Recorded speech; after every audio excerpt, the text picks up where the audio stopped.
Hello बच्चों, चलिए प्रश्न को पढ़कर समझते हैं। मानव में एबीओ रुधिर वर्गों के कितने जीनोटाइप संभव हैं?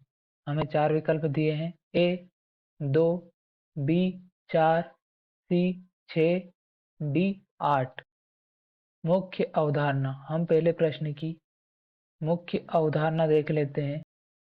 हमारे प्रश्न की मुख्य अवधारणा है, हमें मानवों में जो ब्लड ग्रुप यानी रुधिर वर्ग हैं एबीओ, उनके जीनोटाइप के बारे में बताना है कि ये कितने प्रकार के या कितने हो सकते हैं।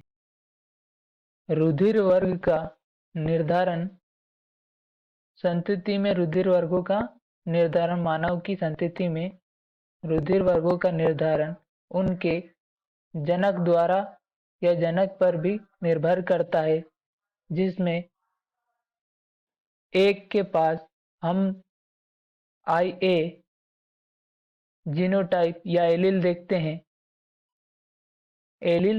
हैं, जबकि जनक 2 के पास हम वही एलील IA देखते हैं। तो संतति का जीनोटाइप IA होगा। जनक 2 और जनक 1 के पास हम दूसरे एलील लेते हैं, जैसे कि जनक 1 के पास IB और जनक 2 के पास भी IB, तो संतति का जीनोटाइप IB प्रकार का होगा। यदि जनक 1 के पास IA और जनक 2 के पास IB है, तो संतति का जीनोटाइप IB होगा।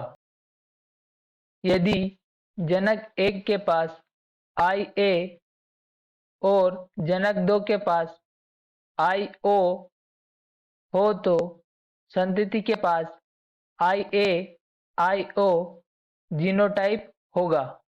और यदि जनक 1 के पास IO और जनक 2 के पास IB हो, तो संतति का जीनोटाइप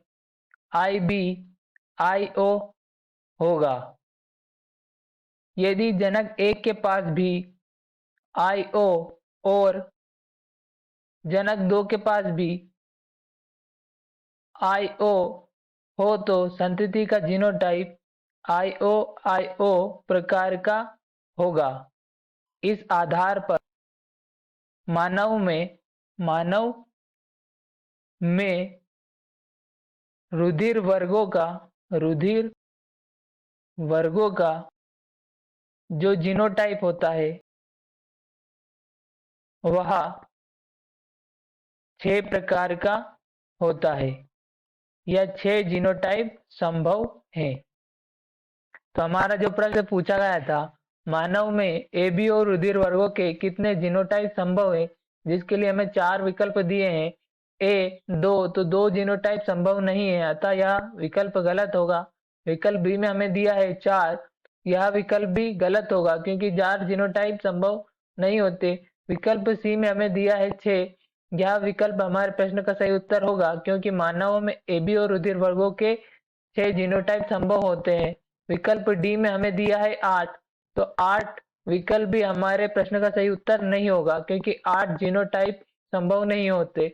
अतः हमारे प्रश्न का सही उत्तर होगा मानव में AB और रुधिर वर्गों के 6 जीनोटाइप संभव है। आशा करता हूँ आपको हमारा उत्तर समझ में आया होगा। धन्यवाद।